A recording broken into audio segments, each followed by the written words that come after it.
Okay guys, magandang buhay muli. Yan. Alright. So, mga ka-idol, mga ka-watcher, mabuhay tayong lahat. Yan. So, meron naman tayo assembling control. So, ito. Yan. Ito nyo yan. Yan yung mga materials na gagamitin natin, component. So, tara, unbox natin to guys. Samahan nyo ako. Yan. Okay. So, ito. Check natin ito. Okay guys, ito.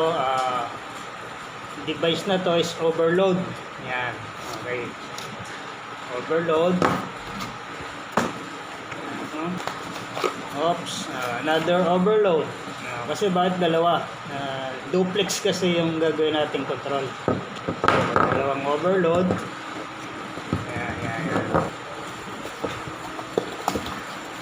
So, ito naman is magnetic contactor. Yan guys. Magnetic contactor ang device na to. Then ito, overload, magnetic contactor. So, isang set yan. Okay, so magnetic contactor. Dalawa na tayo. Okay, so ito guys. Yung device na to is auxiliary contact. And is alright. Okay, so ito familiar kayo dito. Okay, so MCCB motor control, circuit breaker ang tawag dito. Yan. Okay guys, so ito naman mini contactor. So alternator ang function nito. Yan guys, yan. Nakita nyo. So, yan. Okay guys, ito naman, yung device naman na to ay so, floatless relay. So, ito yung device ng sensor para makadetect ka ng tubig. Okay. Okay. Yan.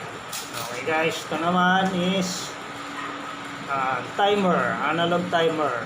So, pang on delay lang ito. Ayan, ang function ito. Okay. Ito naman. Ito. Alright. Mabigat. Ayan. Okay.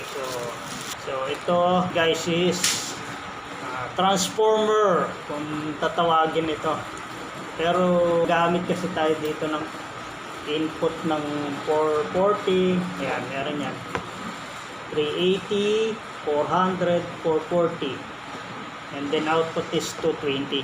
Ayan, so power transformer lang to guys.